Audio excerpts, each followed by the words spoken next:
If you look at some of the tropes of the modern left, the anti-racism stuff, that comes right out of the Communist Party in the 1940s. The left has a visceral hatred of capitalism. Hello, I'm Jonathan Tobin, editor-in-chief of the Jewish News Syndicate, JNS.org, and you're listening to Top Story, a weekly podcast where I analyze the most important stories happening in Jewish news around the world. Each week, I will break down politics, foreign policy, and culture to provide insights into what is going on behind the headlines. Hello, and welcome to Top Story. Thanks for joining us. To a certain extent today, Top Story will go to the movies as we discuss the hit film Oppenheimer and other related subjects with Harvey Klehr, the leading historian of the period. But first, I want to remind you to like this video and podcast, subscribe to JNS, and click on the bell for notifications. I also want to remind you that you don't have to wait a full week for more Top Story analysis. There is a daily Top Story podcast where I share more news and analysis with you about the most significant issues we're facing today. You can find the daily show under Top Story with Jonathan Tobin on the JNS channel on Apple, Spotify, Google Play, or wherever you get your podcasts. Also, you can see us on Telegram. You can find the latest news, including Top Story and other JNS TV content there by subscribing. And now to today's program. For the overwhelming majority of those who flocked to theaters this summer to see Oppenheimer, the history on which the film is based was probably obscure. Surveys consistently show that most Americans, even those with college educations, know little of their country's history, since the study of that discipline has been de-emphasized in the schools. To the extent that they know anything about the events around which the biopic of the life of physicist Oppenheimer was based, it's probably limited to a few basic facts about the United States dropping nuclear bombs on Japan at the end of the Second World War. To the extent that they know anything about one of the key questions about Oppenheimer's life, his connections to communists and the way that influenced controversies about him, it is limited to some vague ideas about McCarthyism and right-wing witch hunts against decent liberal Americans.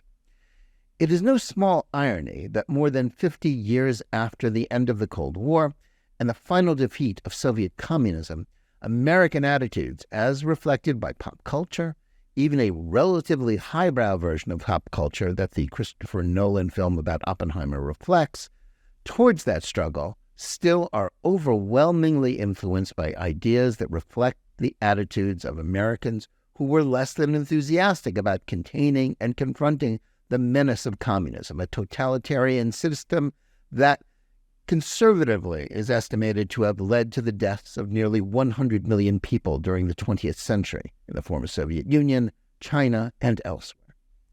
And though interest in American communists, and in particular those Jews who were seduced into supporting the profoundly anti-Semitic regime of Joseph Stalin, is small, to the extent that they are noticed or remembered, it is not as the dupes of a mass murderer or even the willing accomplices of an evil tyranny. Though the Oppenheimer film does not specifically defend the communists and represents its hero as unjustly persecuted in the years after his role in leading the Manhattan Project that produced the first atom bombs, it does depict those who were against them and sought to ferret them out of classified projects as villains. It didn't go as far as another, far less popular film that also came out this summer, a documentary called A Compassionate Spy, which treats Ted Hall, one of the physicists that worked under Oppenheimer at Los Alamos, who betrayed his country and handed over plans for one of the nuclear bombs to the Soviets, as a hero. This is part of a sea change in the historiography of the period that took place after the end of the Cold War, and Soviet files were released, which proved that, contrary to the assertions of many liberals, there was a mass Soviet spying operation in the United States in the 1930s and 40s, and that many of those people who were accused of being communists and spies during the McCarthy era, such as Julius and Ethel Rosenberg and Alger Hiss, were actually guilty. So instead of asserting that they were innocent, leftist historians now tell us that they were communists, but that they were right to betray their country. Does any of this matter? It can be argued that more than 3 decades after the fall of the Berlin Wall, this is strictly an argument for historians. The historical argument is itself important, but I'd go further than that. It's not only of historical interest, but it is not unrelated to current battles we are having over history, culture, and the sea change in ideas about equality that have transformed American college campuses and now threaten to take over the elementary and secondary schools, the business world, and even government and the arts. It's true that no one still cares about the Communist Party of the United States or is willing to defend a mass murderer like Stalin. But Marxism isn't dead in America. A form of social Marxism has been reborn and now puts itself forward as advocacy for anti-racism, intersectionality, and the woke catechism of diversity, equity, and inclusion, about which no dissent is tolerated. But unlike the leftists of the past, who struggled to avoid being marginalized, today's hard left is succeeding in capturing mainstream American institutions. Though not in itself enthralled to a foreign power, it is similarly intent, as were the communists in the days of Oppenheimer and Hall, to tear down America, disparage the nation's traditions about liberty, and lock us in a permanent struggle. Then it was Marxist ideas about class war. Now it is Ibram X. Kendi's toxic notions about racism, which he and other advocates of critical race theory assert is unending and defines everyone solely by their group identity rather than as individuals.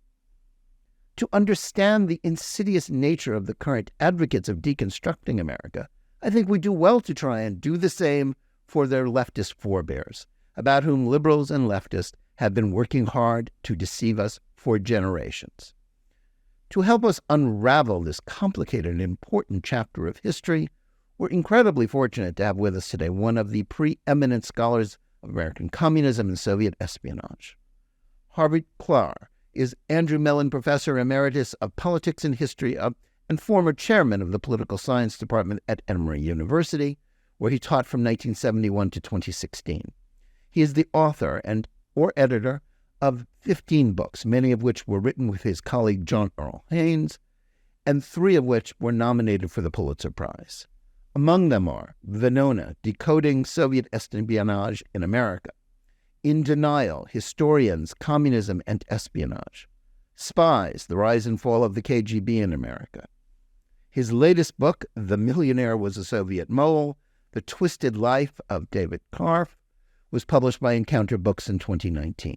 He's also written for Commentary Magazine, The New Republic, New York Review of Books, and The Wall Street Journal.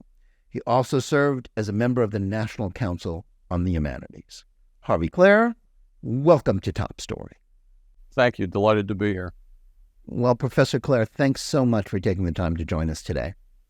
I want to cover a lot of ground today, if I can, but I want to start by asking you about an article in the September issue of Commentary Magazine that you co-wrote with your longtime collaborator, John Earl Haynes, about the new movie about Robert Oppenheimer. You had some nice things to say about it, but you argue that it and the biography on which it was based got one aspect of Oppenheimer's life story wrong. Can you tell us what that was and why it's important? Yeah, I think it is a fascinating movie. I enjoyed it greatly, even over 3 hours. But one of its fundamental themes is simply incorrect. And as you say, it was based on a Pulitzer Prize-winning book by Guy Bird and Martin Sherwin, which came out more than a decade ago, which argued that Oppenheimer was never a member of the Communist Party. And Bird and Sherwin insisted he was a fellow traveler, but he was never under party discipline. And Christopher Nolan in the movie repeats that argument, and he emphasizes it in several ways at different times in the movie. And that's simply wrong. At the time the book came out, there was enough evidence to demonstrate, I think very clearly, that Oppenheimer had been a member of the Communist Party. He was not when he joined the Manhattan Project, but he had been a member of the party beforehand. And in the period since the book came out, even more information has come out from Russian archives that were opened up, which make it absolutely crystal clear that Oppenheimer was a member of the Communist Party. Now, why was that important? Well, I think it's important because it helps to explain something that Nolan admits in the movie is kind of inexplicable. Why Oppenheimer performed so poorly at his security hearing in 1954, when the Atomic Energy Commission moved to rescind his security clearance, did so. It was a very traumatic moment, obviously for Oppenheimer, but also for American scientists, physicists, who were deeply disturbed by it. And everybody agrees Oppenheimer performed horribly at that hearing. In the movie, Emily Blunt, who plays his wife, keeps saying, "Why won't you fight? Why won't you fight? Why won't you fight?" Well, I think that one of the reasons he didn't fight was he was so conflicted about that party membership. He had lied about it for many, many years. And Oppenheimer was not a man who easily apologized or admitted mistakes. And I think he was paralyzed by what to do. And I think part of that goes with being a genius of some sort. Well, it may. Not to apologize much, but even so. Yeah, and so I think that I think the movie it's very good about showing Oppenheimer as a deeply conflicted human being, which he was, and maybe that's also a mark of genius. But the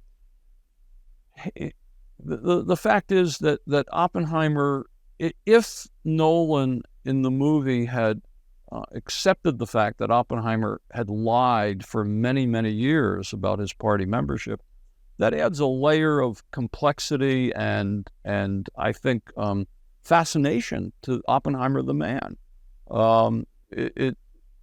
So I think he missed an opportunity. As good as the movie is, I think Nolan missed an opportunity to make it even deeper and more perplexing.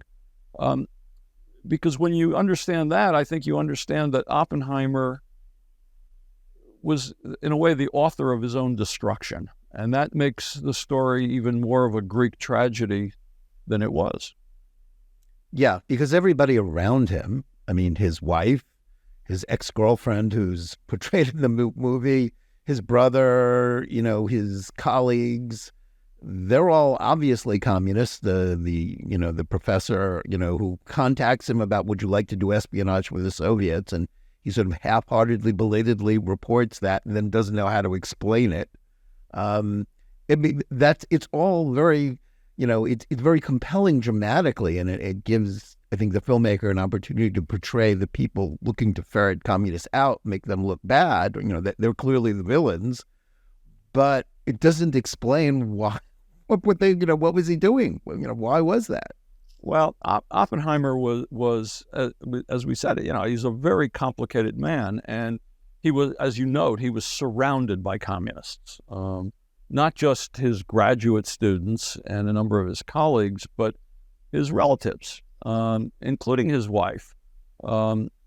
His wife, in fact, she'd been married. Oppenheimer was her fourth husband. Her second husband, Joe Dallatt, was a commissar in the Abraham Lincoln Brigade fighting in Spain and was killed in Spain. And Kitty and Joe Dallatt had lived as Communist Party organizers in Cleveland for a couple of years. And Joe Dallatt's closest friend in Spain was a guy named Steve Nelson, who was a high-ranking official in the Communist Party. And in 1939, Steve Nelson gets assigned to be the Communist Party's district organizer in Oakland, California. And it's no accident, as people are fond of saying, it's no accident that Oakland was right next to the Lawrence Livermore Radiation Laboratory, where initial work on the atomic bomb was being conducted, and that Nelson had been friendly with Kitty Dallatt, and he met Robert Oppenheimer, because one of Nelson's assignments in California was to be a liaison with Soviet intelligence.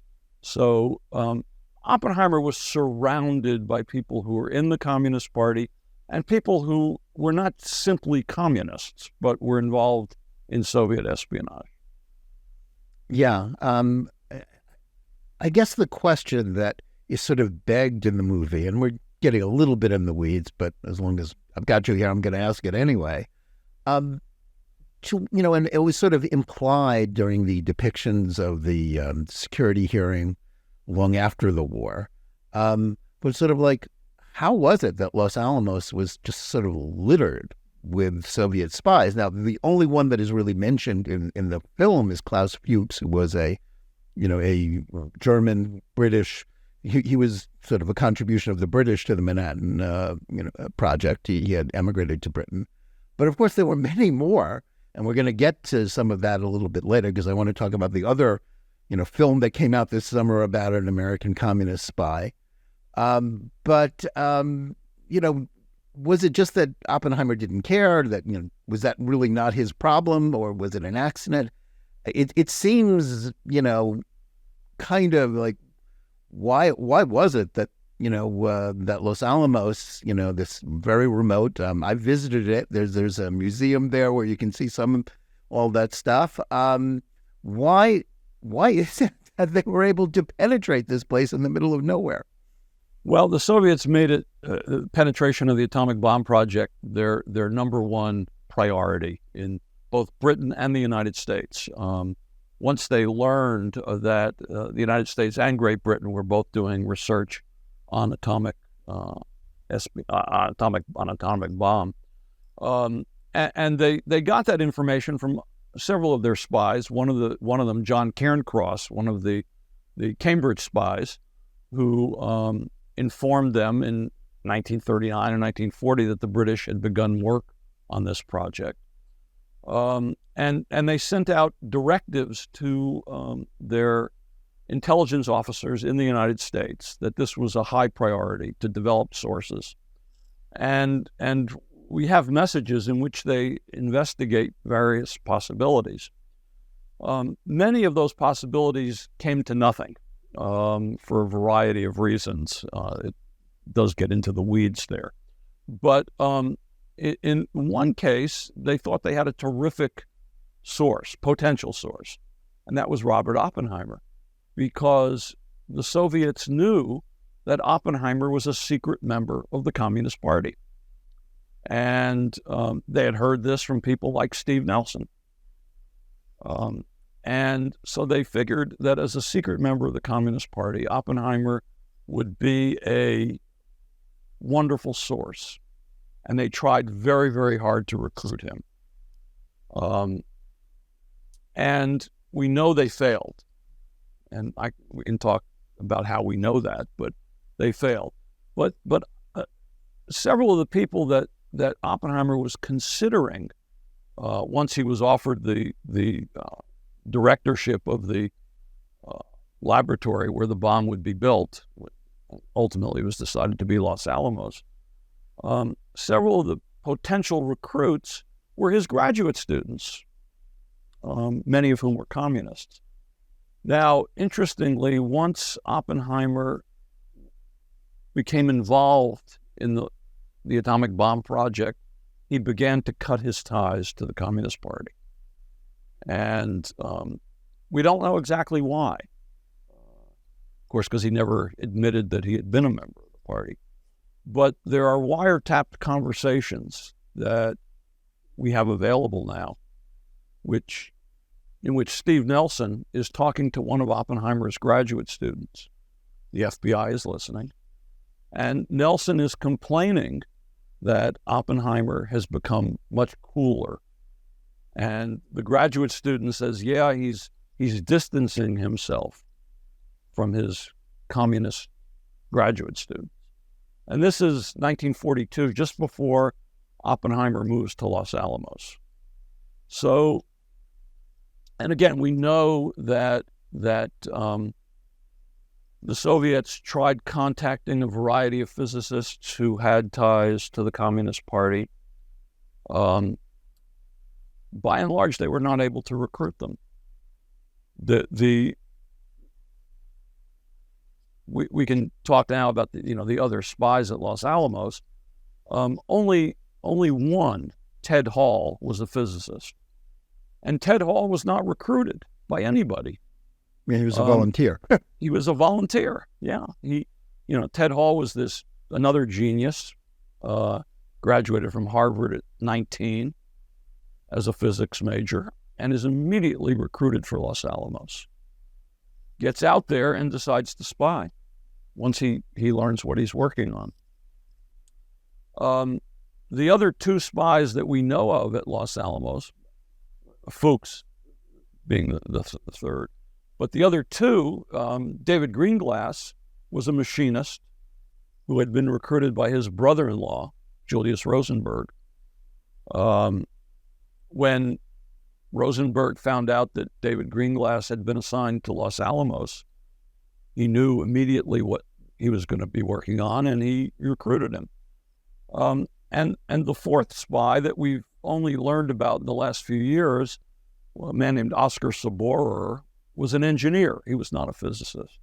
Now, we don't know exactly what role he played, what information he turned over. We think it was significant, but it was of a different caliber than the material that they were getting from the Hall and Fuchs, the physicists. Mm-hmm. Sort of sticking with the Oppenheimer film, what did you think about some of the other historical figures shown in the film, such as Louis Strauss or Edmund Teller, or even President Harry Truman? What did you think of their portrayals and how that sort of reflects our ideas about the history of that period? Well, I think, Teller is portrayed fairly nastily. He was Oppenheimer's great enemy. Teller was a mercurial personality. That does come through in the movie. And he was a source of great frustration, not just because after the war, he had very different political ideas than Oppenheimer. He was a full-throated advocate for developing a hydrogen bomb, which Oppenheimer opposed. But even at Los Alamos, Teller managed to alienate just about everybody. Oppenheimer was tasked by General Groves with developing an atomic bomb. And there was a feeling of, we have to do this quickly. The Germans may be close. They have world-class physicists. I mean, Oppenheimer had learned atomic physics in Germany as a graduate student. And so there's a real fear that the Germans might get the bomb. So there's this rash effort to develop an atomic bomb. Almost from the get-go, Teller says, atomic bomb, that's not interesting. I want to develop a hydrogen bomb. And that's what we should be working on. Well, technically, that was a lot more complicated. And Teller said, I don't want to work on the atomic bomb. I want to work on the super bomb. And Oppenheimer just, he didn't want Teller to leave Los Alamos. He said, all right, you think about the hydrogen bomb. You go off in a corner and do that. We're going to build an atomic bomb. So I of course, eventually he did think it up. So. Yes, he did. And was very anti-communist, and actually later in life became a Zionist too. So that was very different from Oppenheimer and the rest of those others. And Oppenheimer, it's not really. You get a little bit of it in the interaction between Oppenheimer and Rabi, where Rabi, sort of confronts him with the fact that Oppenheimer doesn't think much about being a Jew, and in fact. Oppenheimer, a lot of people said he ran away from the idea. He was not raised as a Jew. He was raised in ethical culture, which is kind of the reform wing of the reform movement, I guess, that very little to do with Judaism. But Teller had lived under communism, and he hated it. For Oppenheimer was all theoretical. When he started to think about Marxism, what he did is he got Das Kapital and he read it. He may have been one of the few people in the Communist Party that ever read Das Kapital. But for him, that was communism. It was this theoretical idea. For Teller, it was more visceral. The portrait of Strauss is a little bit unfair, not entirely, again. He was a vindictive man. In addition to policy disputes with Oppenheimer, he also had been insulted by Oppenheimer. Oppenheimer had humiliated him in a public hearing. That's shown in the movie. Strauss also, oddly enough, was probably, again, a better Jew than Oppenheimer. He was president of Temple Emmanuel in New York. But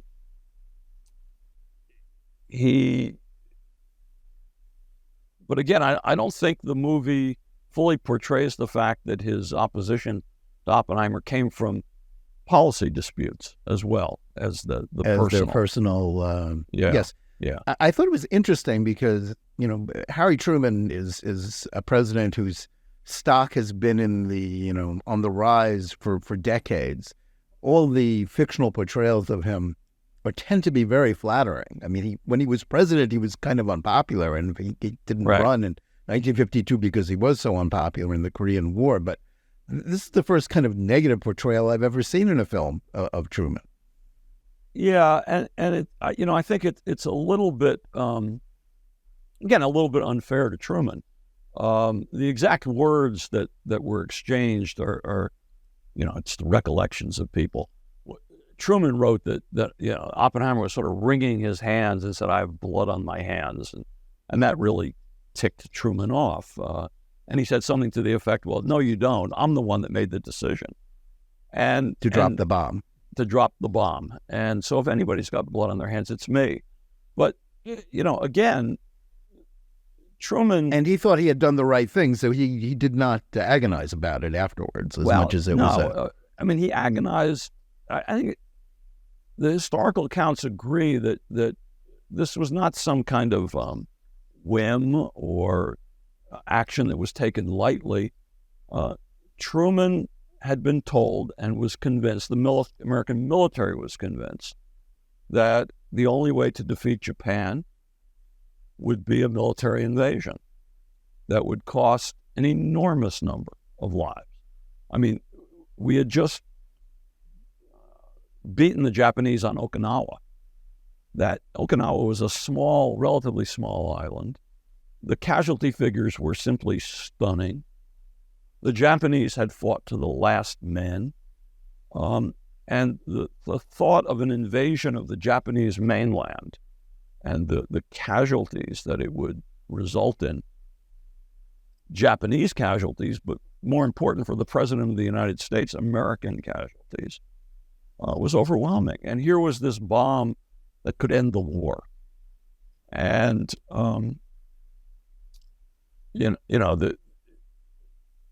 maybe it would have been a little bit fairer had Nolan shown, I suppose couldn't have done it, the reaction of American servicemen who were preparing for an invasion of Japan.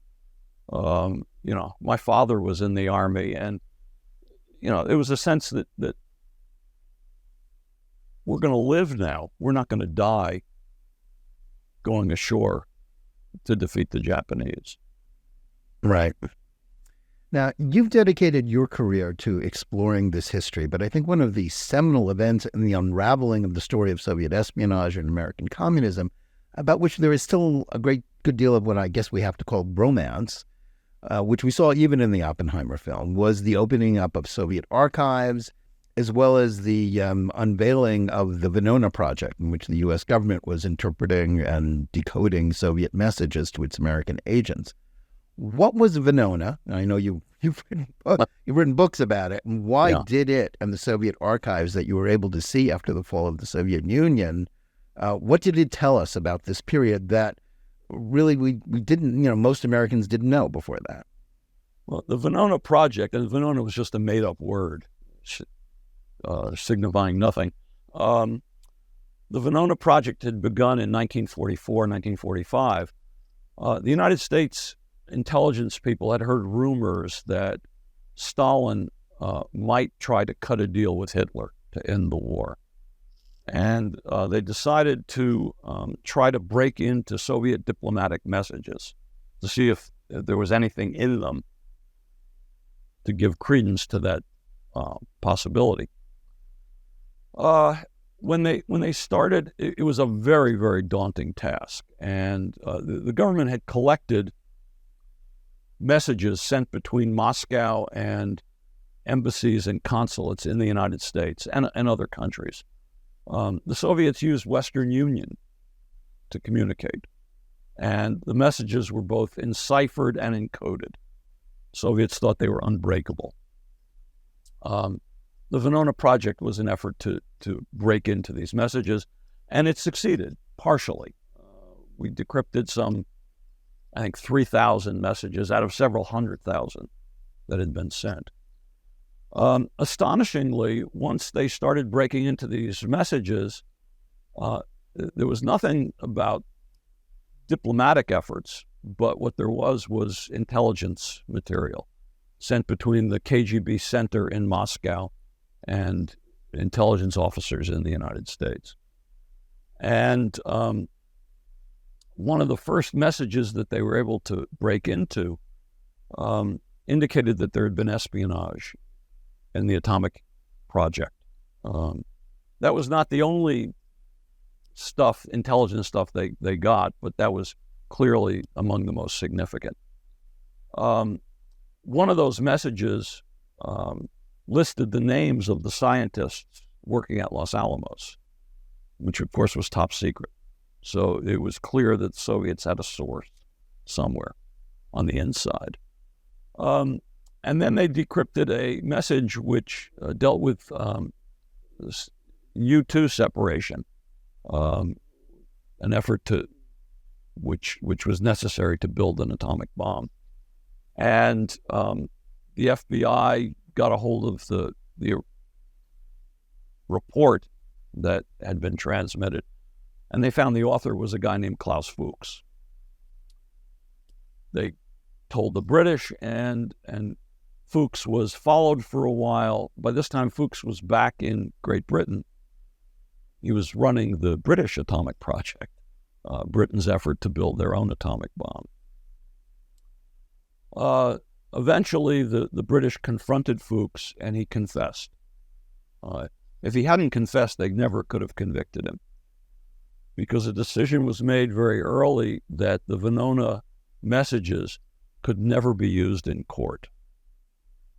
We didn't want to alert the Soviets that we had broken into their communication system. It was a false hope, by the way, because at the time, the British liaison to American intelligence serving in Washington was a guy named Kim Philby, who, of course, was a Soviet spy. Famous Soviet mole. So, Philby immediately informed the Soviets of the problem.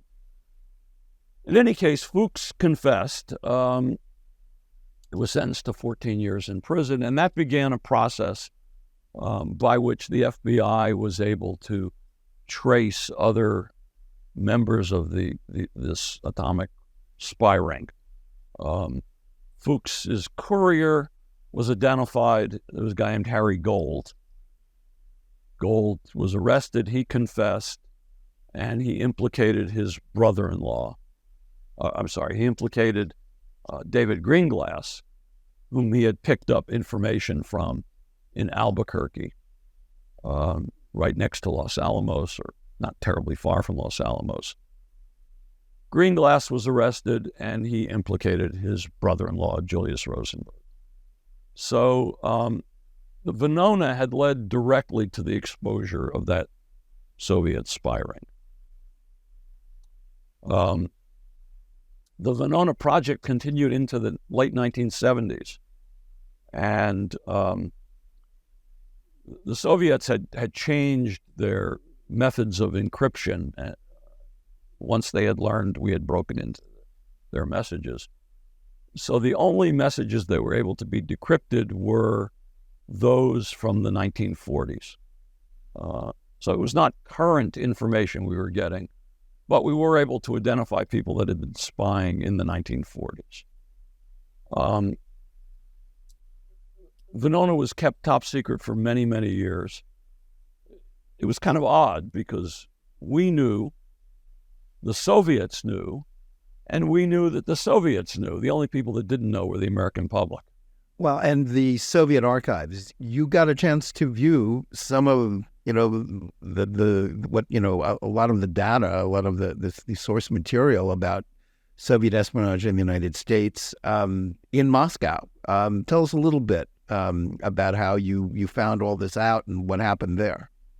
I was planning to go to Moscow. I was doing research on an entirely different project that eventually, many years later, after all these detours into Soviet espionage, I was doing a biography of an American millionaire named David Carr, who was a real piece of work. But the book came out, it was called The Millionaire Was a Soviet Mole. Carr also spied for the Soviets, nothing to do with atomic energy. But I was doing work for a biography on him and had been told that there was material in Russian archives that I could use. Was planning to go over there, and just before I was supposed to go, the failed coup against Mikhail Gorbachev took place.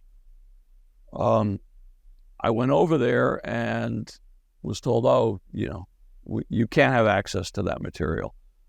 I later found out it was because Carr had some relationship with Ted Kennedy, and it cast Ted Kennedy in a very negative light. So the Soviets thought it was better, part of valor, not to let me look at that.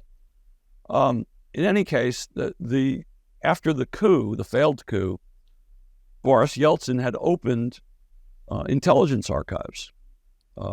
He had seized the property of the Communist Party. He'd outlawed the party. And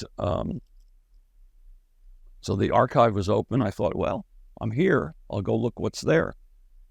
And I began to come across material labeled top secret.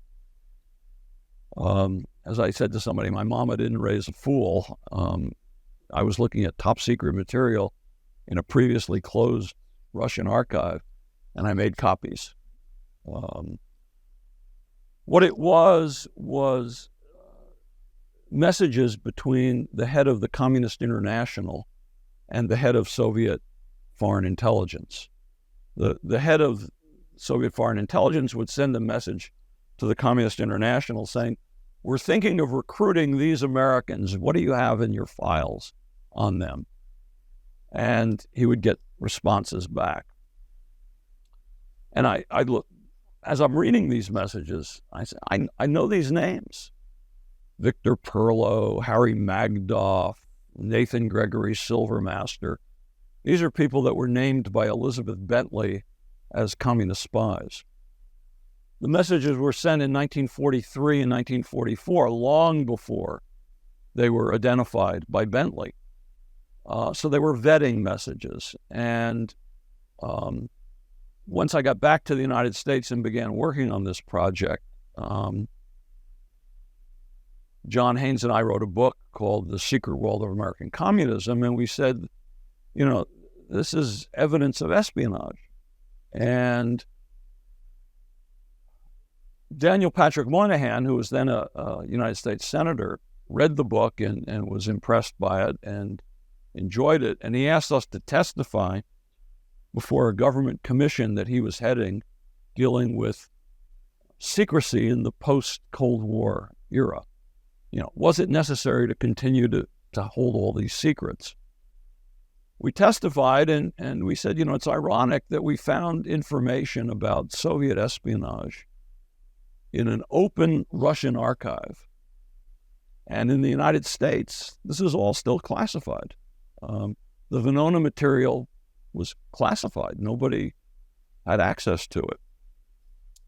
And Moynihan turned to another member of the commission sitting next to him, who was John Deutsch, who was head of the CIA.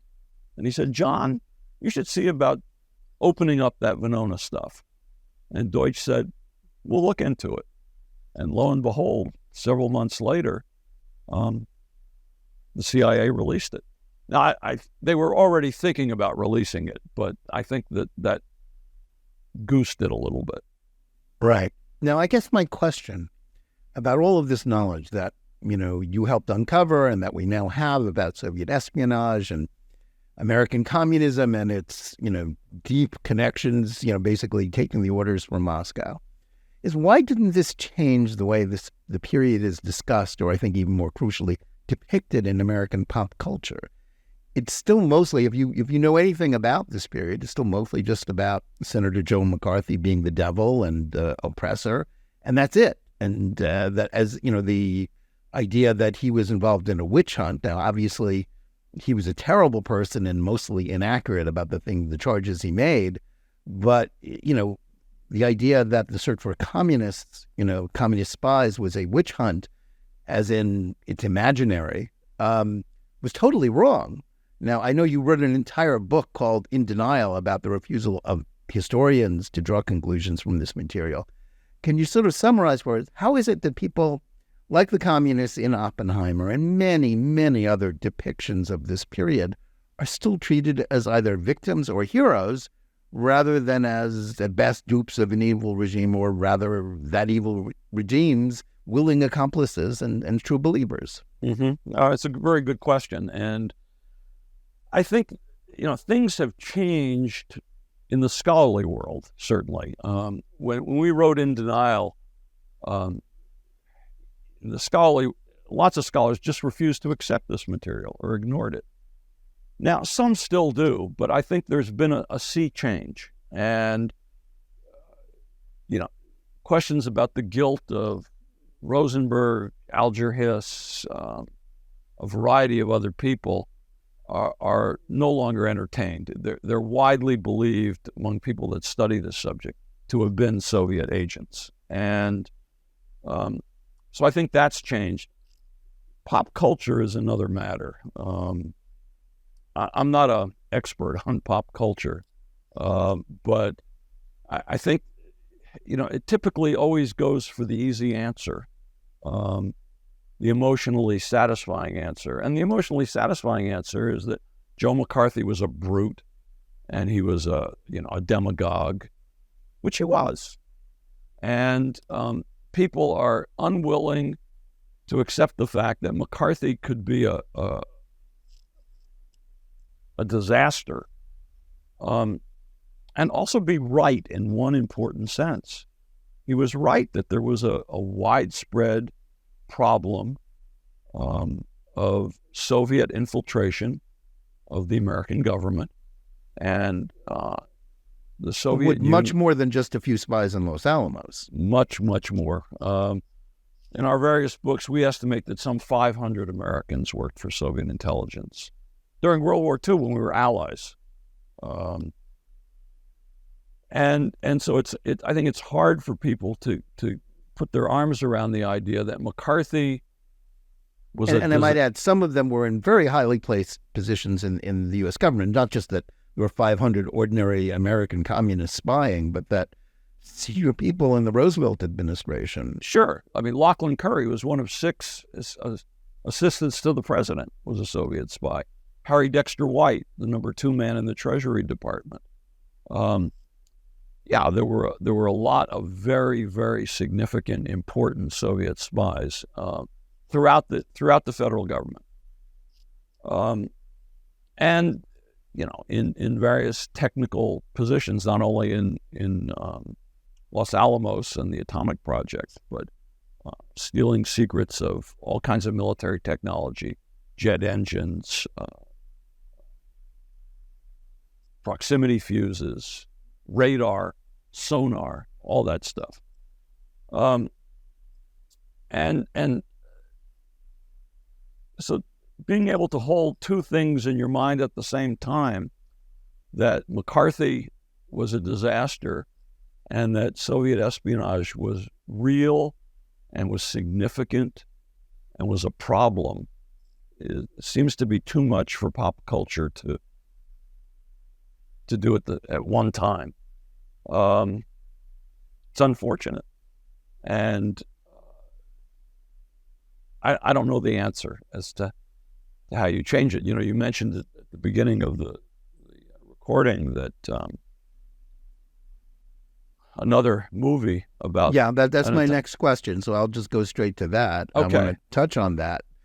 Came out this summer, around the same time as Oppenheimer, though not paired with Barbie in the public's mind. It's a documentary called A Compassionate Spy, about the American Soviet spy Ted Hall, that was playing in movie art houses while Oppenheimer was packing them in along with Barbie at the multiplexes. Right. What was your reaction to it? And, sort of how does that fit into our discussion? Well, I haven't seen it yet, although I have read the manuscript of the book on which it's based. The book, it's going to be published in the next month or two. It's by a guy named Dave Lindorf. One of whose previous books was an effort to prove that Mumia Abu-Jamal was railroaded. He's a murderer who was a murderer of a policeman in Philadelphia. Yeah, and Lindorf is a Nation contributor, editor.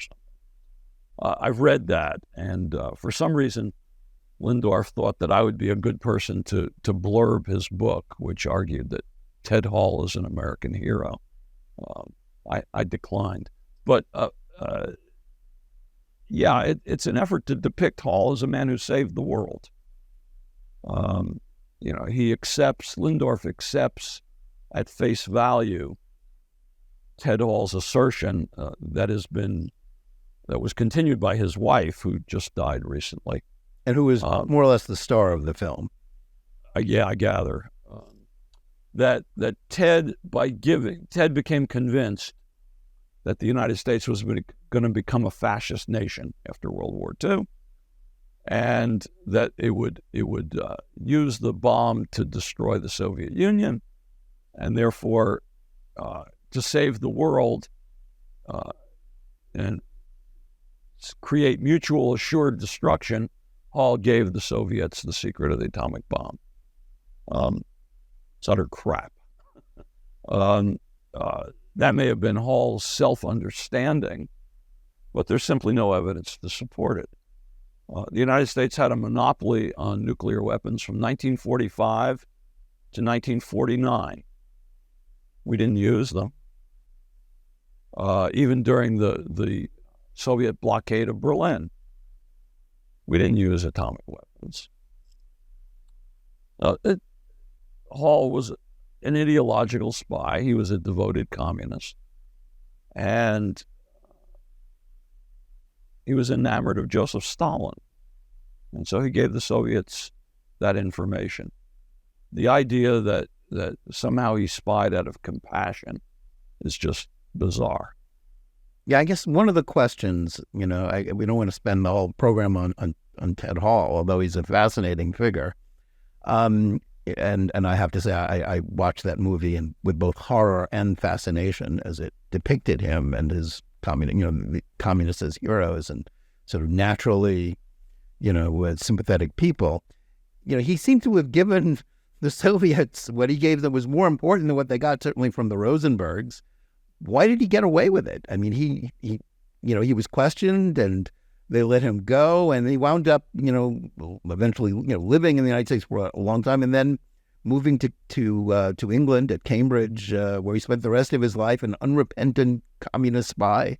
How did that happen? Because he was guiltier than, in many ways, than some of these other people. Yeah, he's guilty of sin. And, one of the messages, the Venona messages that was decrypted, described his volunteering. And one of the messages, and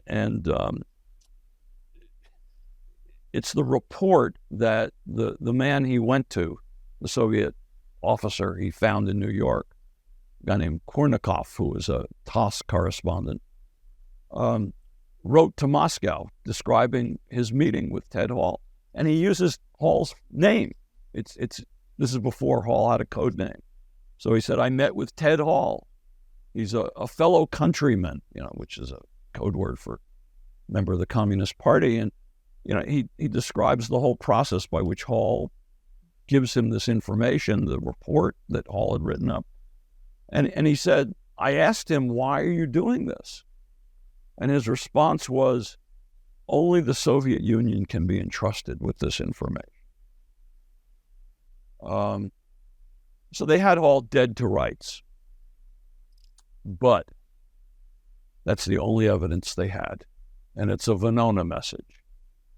They can't use it in court. Even if they were willing to try to use it in court, it's not clear that it would be accepted as legal evidence, because the message is in code.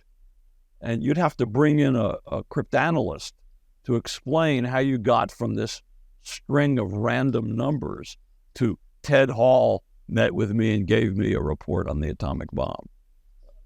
Very, very tough to do. So they brought him in for questioning. They tried to break him in the same way that the British had broke Fuchs. Didn't work. Hall refused to break. He refused to give them the information. His courier, who had been his Harvard roommate, Saville Sachs, also remained quiet. That was it. They couldn't do anything. They couldn't do a thing to him. And at the time they questioned him, Hall was back at the University of Chicago getting his PhD, where he was working with Edward Teller. Yeah. Ironies. Now, part of the effort to depict communists as decent people who are just a little bit to the left of mainstream liberals stems from accepting their self-portrayal as working for good causes and against oppression, even if they served one of the most oppressive causes and regimes in history. Tell us a little about their motivation, and although their numbers were small, it did seem to particularly resonate among some Jews. I mean, there was a not inconsiderable proportion who were Jewish, with many, if not most of them, retaining their loyalty to Stalin even after he joined forces with Hitler in 1939. That's hard for a lot of people, who are not immersed in this material to understand. How did that happen?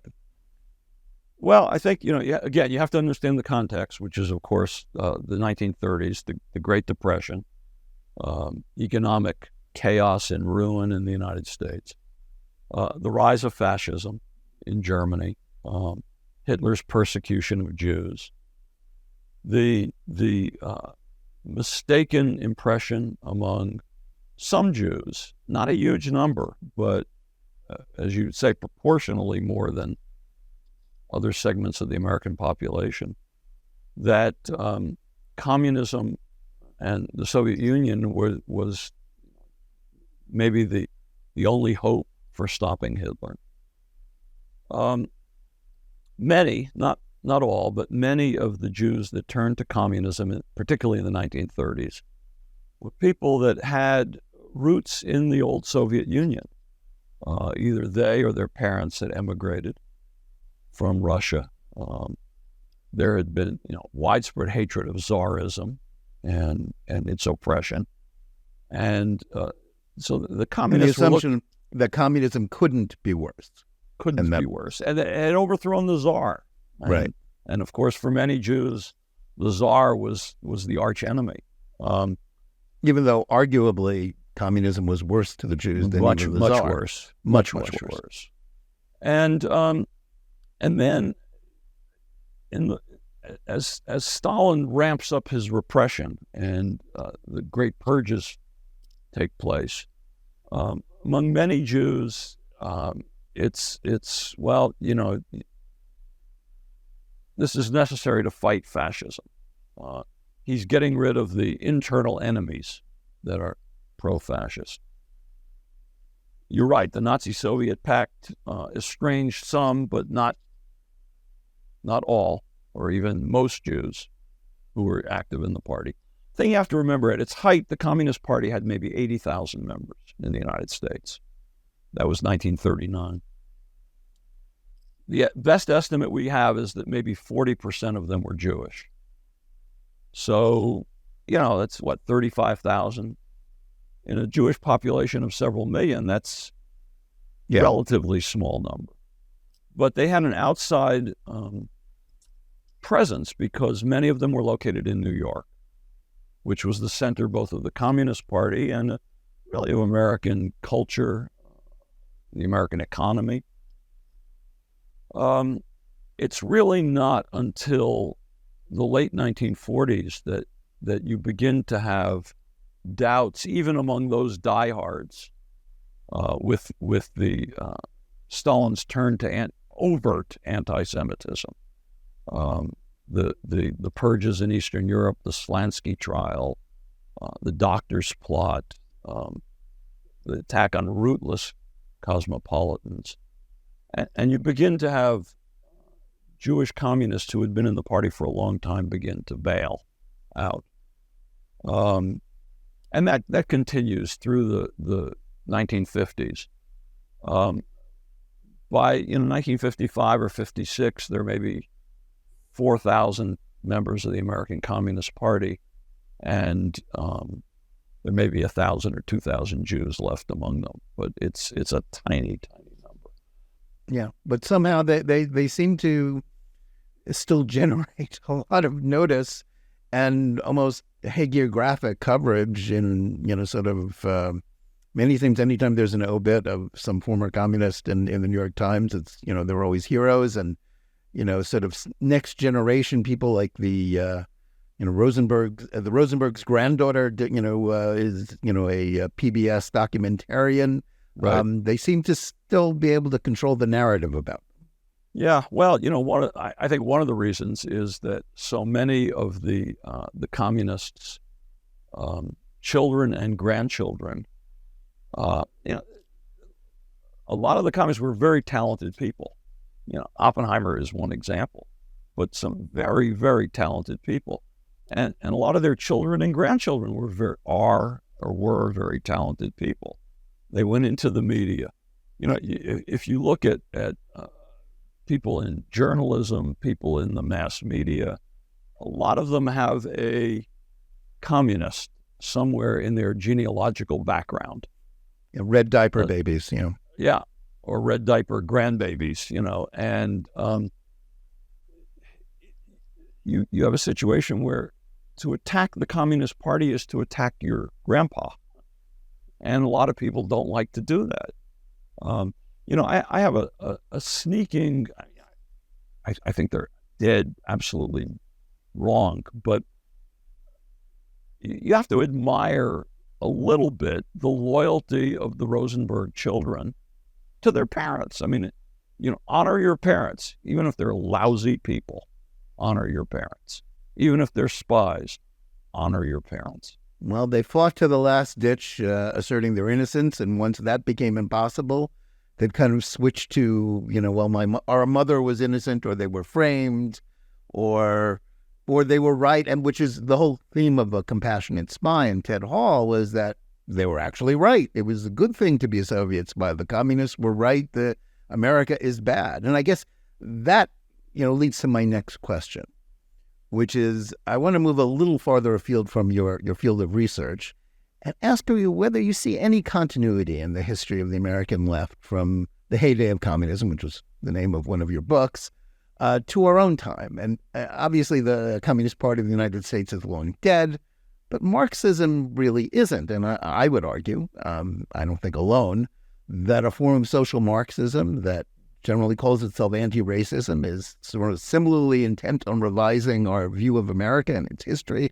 and purpose, and which is a lot more successful than communism ever was. Do you see any traces of the old left in our current politics?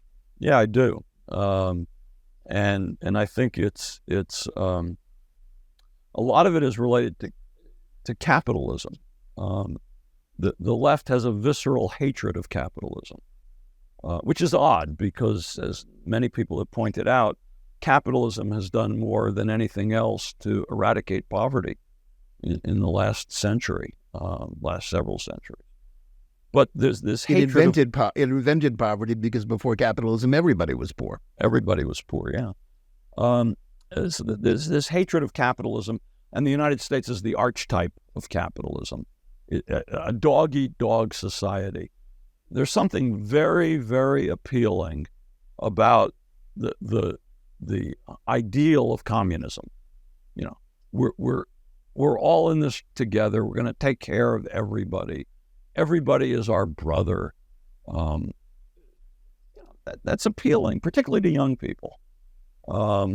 And so I think that contributes to it. If you look at some of the tropes of the modern left, the anti-racism stuff, that comes right out of the Communist Party in the 1940s. And even earlier. In 1931, I think it was, the Communist Party went on an anti-racism kick.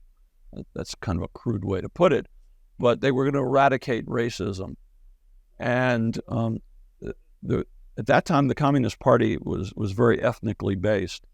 The largest ethnic group in the party at the time were Finns, not Jews, Finns.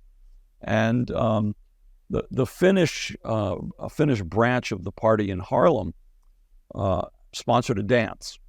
And so communists from around the city come to the dance, and there's a charge that a black couple had been asked to leave the dance because of racism. And so the communists identify the manager of the hall, the dance hall. He was a nobody, a guy named August Jokinen. They decide to bring him up. They try him on charges of being a racist. And they have a public trial in Harlem. Jokinen is defended by a black lawyer, communist. The prosecutor is a white communist lawyer. Jokinen, all this testimony about Jokinen's sins, and he's found guilty.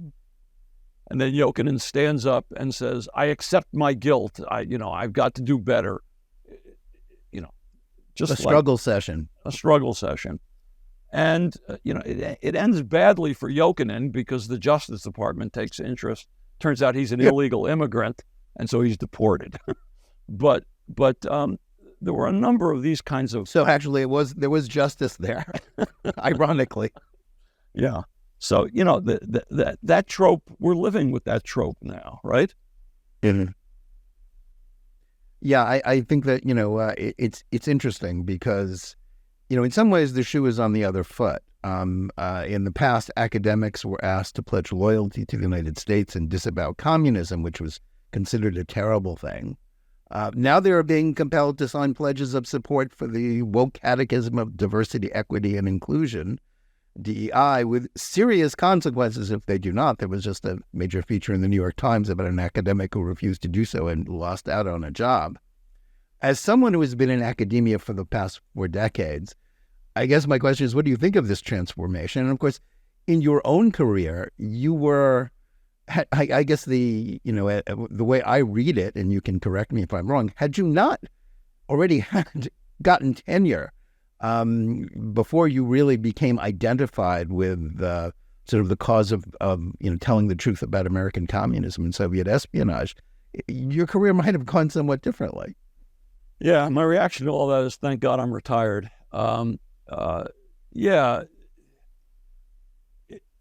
Irony is perhaps too mild a term to describe it. I think it's disgusting, and I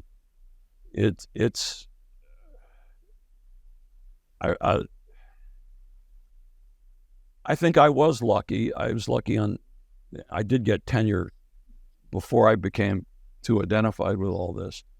But also, I was fortunate. I was in a department that was a tolerant place. There's a great story that one of my junior colleagues many, many years ago, she was in her first year, and she came in to see me, and she said, I was at a party the other night, and somebody asked me what department I was in, and I told them I was in political science, and they said, "Oh, how can you stand being in such a conservative department?" She said, is this department that conservative? I said, well, there's 20 people in the department, and I think there are probably 4 people that would identify as conservative. So I guess that makes us really a center of reaction. That was, 20, 25 years ago. Now, there might be one in a department of 30, maybe one.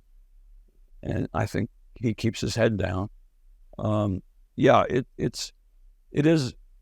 It's bizarre how the scales have shifted. 40 years ago, not just communists, but civil libertarians led campaigns against loyalty oaths for faculty members at the University of California. Now, faculty members are demanding loyalty oaths. How bizarre is that? As I say, I'm just glad I'm retired, because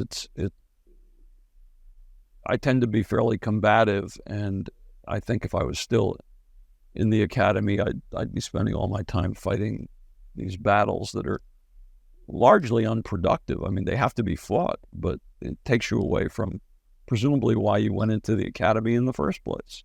Yeah, well, unfortunately, that is part of the sort of the left's long march through the institutions, and why they're so much more successful now than they were in the time of Oppenheimer. Let me ask you about one more irony, and it's sort of, it is that in the past it was the left, and certainly this was, was reflected in sort of the controversies in which you were involved. It was the left that was very sympathetic to Russia and the Soviet Union and against confrontation with it. But now it is the left liberals, indeed even some of the, not only liberals, but indeed some of the same people who are ardent exponents of confrontation with Putin's Russia, regardless of the risks. Obviously, there are good reasons to oppose Putin, but what do you think of this, the way that, sort of history, the worm has turned there? Yeah, well, it's again, irony, I'm not sure it's the word to describe it, but, you have the hard left and the hard right. Some of the strongest opposition to arming Ukraine comes from the hard right in the United States. Politics has become very topsy-turvy, I think, and old alliances and old attitudes and values have shifted. How do you explain the fact that somebody like Edward Snowden, who is supposedly outraged by America's surveillance state, finds refuge in Putin's Russia, which, last I looked, is not exactly a bastion of an open society. Or he's ardently defended by Glenn Greenwald.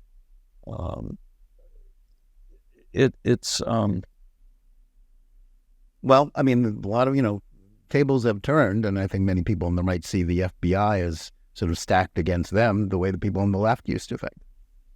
Yeah, and I would say with some justice after the events of the last few years.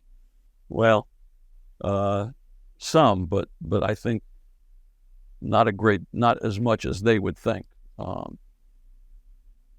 Yeah.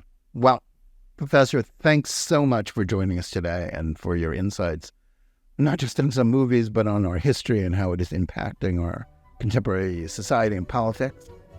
I also want to thank our audience. Please remember to tune in every day for Top Story Daily Edition. And whether you're listening to us on Apple, Google Play, Spotify, or any of the other podcast platforms, or watching us live on Facebook or Twitter, or on the JNS YouTube channel, please like and or subscribe to Top Story, click on the bell for notifications, and give us good reviews. Please write to us at editor@jns.org and let us know where you listen or watch the show and what you think about it. And this is our last show before Rosh Hashanah, so I want to wish all of our viewers and listeners Shana Tova, a happy, healthy, peaceful, and sweet new year. And remember, keep reading and thinking for yourself, and we'll see you again next week.